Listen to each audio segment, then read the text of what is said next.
اور یہی وہ صدقے ہیں جو نبی کریم صلی اللہ علیہ وسلم کی مقدس زندگی کا روزانہ کا معمول تھے۔ اب سوال پھر وہی پیدا ہوتا ہے کہ آخر وہ کون سے دو صدقے ہیں؟ رجب کا مہینہ صرف تاریخوں اور دنوں کا ایک سلسلہ نہیں ہے، بلکہ یہ پوری انسانیت کے لیے رحمت، سکون، معافی اور برکتوں سے بھرا ہوا ایک عظیم خزانہ ہے۔ اگر آپ یہ سمجھ لیں کہ رجب کا مہینہ آپ کی زندگی میں اللہ کی طرف سے ایک خاص تحفہ بن کر آیا ہے اور اپنے ساتھ رحمتوں اور برکتوں کا خزانہ لے کر آیا ہے، تو سب سے پہلا اور سب سے بڑا صدقہ یہی ہے کہ آپ اپنے دل کو کشادہ کر لیں اور ان لوگوں کو بھی معاف کر دیں جنہوں نے کبھی آپ کو دکھ پہنچایا، آپ کا دل توڑا یا آپ کے ساتھ ناانصافی کی۔ یہ ایسا صدقہ ہے جس کے لیے جیب سے 1 روپیہ بھی خرچ نہیں کرنا پڑتا، نہ سونا دینا پڑتا ہے، نہ چاندی اور نہ ہی دینار، لیکن اس کا ثواب اور اس کا اثر اتنا زبردست ہوتا ہے کہ انسان کی پوری زندگی کا رخ بدل جاتا ہے۔ جو انسان معاف کرتا ہے وہی دراصل اللہ تعالیٰ کا محبوب بندہ بنتا ہے۔ رجب کا مہینہ اصل میں معافی، درگزر اور صبر کا مہینہ ہے۔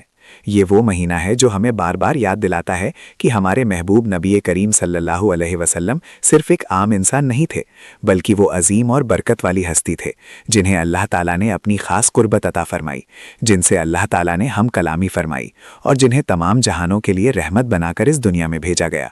اگر ایسی عظیم اور مقدس ہستی نے ہمیں معاف کرنے، سہن کرنے اور درگزر کرنے کا سبق دیا ہے، تو ہمیں یہ سمجھ لینا چاہیے کہ معاف کرنا صرف ایک اچھا اخلاق نہیں، بلکہ اللہ تعالیٰ کی سب سے پسندیدہ صفات میں سے ایک صفت ہے۔ اللہ تعالیٰ خود غفور ہے، رحیم ہے، بار بار معاف کرنے والا ہے، اور وہ اپنے بندوں کی غلطیوں کو درگزر فرماتا ہے۔ اسی لیے وہ یہ بھی چاہتا ہے کہ اس کے بندے آپس میں ایک دوسرے کو معاف کریں۔ نبی کریم صلی اللہ علیہ وسلم نے فرمایا کہ جو انسان دوسروں کو معاف کرتا ہے، اللہ تعالیٰ اسے ذلت نہیں بلکہ عزت عطا فرماتا ہے، اس کا درجہ بلند کرتا ہے اور اس کے دل کو سکون سے بھر دیتا ہے۔ اصل عزت اور اصل بلندی معاف کر دینے میں ہی ہے۔ رجب کا مہینہ ہمیں یہی پیغام دیتا ہے کہ معافی کے دروازے کھول دو تاکہ اللہ تعالیٰ بھی اپنی رحمت کے دروازے تم پر کھول دے۔ اگر آپ چاہتے ہیں کہ آپ کی دعائیں قبول ہوں، آپ کی زندگی سے پریشانیاں دور ہوں، آپ کے رزق میں برکت آئے اور آپ کے گناہ بھی معاف کر دیے جائیں، تو دوسروں کو معاف کرنے کے صدقے کو اپنی عادت بنا لیجئے۔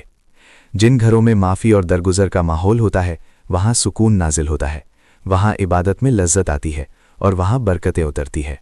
نبی کریم صلی اللہ علیہ وسلم کی سنت کو اپناتے ہوئے رجب کے اس مہینے میں یہ عہد کیجئے کہ آج کسی کو اپنے دل میں جگہ دیں گے تو صرف اور صرف محبت کے لیے، نہ کہ نفرت کے لیے۔ معاف کرنا صرف دوسروں کے لیے آسانی پیدا کرنا نہیں، بلکہ اپنے لیے بھی سکون اور برکت کا ذریعہ ہے۔ جو شخص دوسروں کو معاف کرتا ہے، اس کا دل ہلکا ہو جاتا ہے، اس کے چہرے پر نور آ جاتا ہے اور اللہ تعالیٰ اس کے گناہوں کو بخش دیتا ہے۔ تو آئیے رجب کے اس مبارک مہینے میں سب سے پہلا صدقہ یہی کریں کہ جس نے آپ کے ساتھ ظلم کیا، جس نے آپ کو تکلیف دی، آپ اسے اللہ کے لیے معاف کر دیں۔ یہ عمل اللہ تعالیٰ کو اتنا پسند ہے کہ وہ آپ کے لیے ایسی رحمتیں نازل فرمائے گا جن کا آپ نے کبھی تصور بھی نہیں کیا ہوگا۔ نبی کریم صلی اللہ علیہ وسلم نے فرمایا کہ ہر نیک عمل صدقہ ہے۔ اس مہینے میں صدقے کی ایک صورت یہ بھی ہے کہ انسان اپنے مال، وقت اور محنت سے اللہ کے بندوں کی مدد کرے، جیسے کسی بھوکے کو کھانا کھلانا، کسی بیمار کی مدد کرنا، کسی یتیم کا سہارا بننا یا کسی محتاج کے دکھ درد میں شریک ہونا۔ یہ سب ایسے صدقات ہیں جو اللہ تعالیٰ کے یہاں بہت زیادہ پسندیدہ ہے اور بندے کے گناہوں کا کفارہ بھی بن جاتے ہیں۔ لیکن دوسرا صدقہ اس سے بھی زیادہ عظیم ہے اور اس کا تعلق انسان کے اپنے نفس اور جذبات سے ہے، اور وہ ہے صبر کرنا۔ یہ دونوں صدقے اس لیے بہت اہم ہیں کیونکہ ایک کا تعلق ہماری ظاہری زندگی سے ہے اور دوسرے کا تعلق ہماری باطنی کیفیت سے۔ یہی دو عمل انسان کی شخصیت کو مکمل کر دیتے ہیں۔ نبی کریم صلی اللہ علیہ وسلم نے اپنی پوری زندگی میں صدقہ اور خیرات کو کثرت سے اپنایا۔ آپ کی ذات سراپا کرم اور سخاوت تھی۔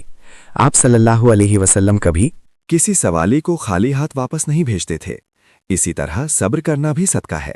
حقیقت یہ ہے کہ صبر انسان کے دل اور جذبات کا صدقہ ہے۔ جب انسان تکلیف، نقصان، غم، ہر حال میں اپنی زبان کو شکوے سے روک لے، دل کو مایوسی سے بچا لے اور اپنی حالت پر اللہ کی رضا کو قبول کر لے، تو یہی صبر ہے، اور یہی عمل اللہ تعالیٰ کے نزدیک سب سے زیادہ قیمتی ہے۔ نبی کریم صلی اللہ علیہ وسلم کی پوری حیات مبارکہ صبر کی عظیم مثالوں سے بھری ہوئی ہے۔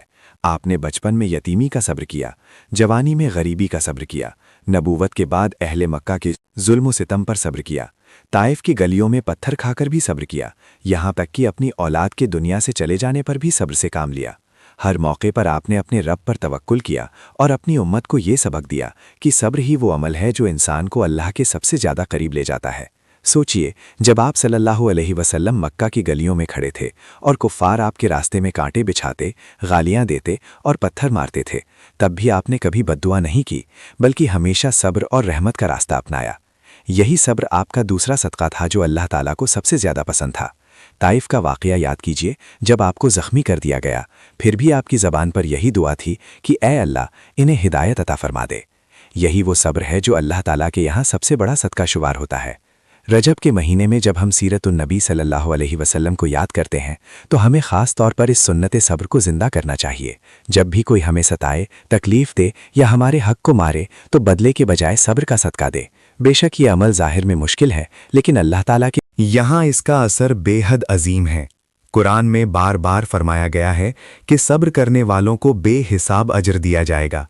لہٰذا جب ہم یہ کہتے ہیں کہ رجب کے مہینے میں 2 صدقے ضرور کرو کیونکہ یہ 2 صدقے اللہ تعالیٰ کو بہت زیادہ پسند ہیں، تو ہمیں یہ پکا عہد کرنا چاہیے کہ ہم صرف مالی صدقہ ہی نہیں بلکہ معافی اور صبر کا صدقہ بھی دیں گے۔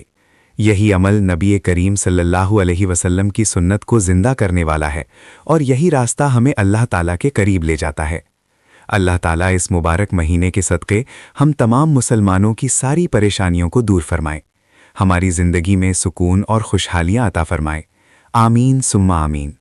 دعا ہے کہ اللہ تعالیٰ میرا سننا اور آپ کا سننا اپنی پاک بارگاہ میں قبول اور منظور فرمائے اور ہمارا خاتمہ ایمان پر فرمائے۔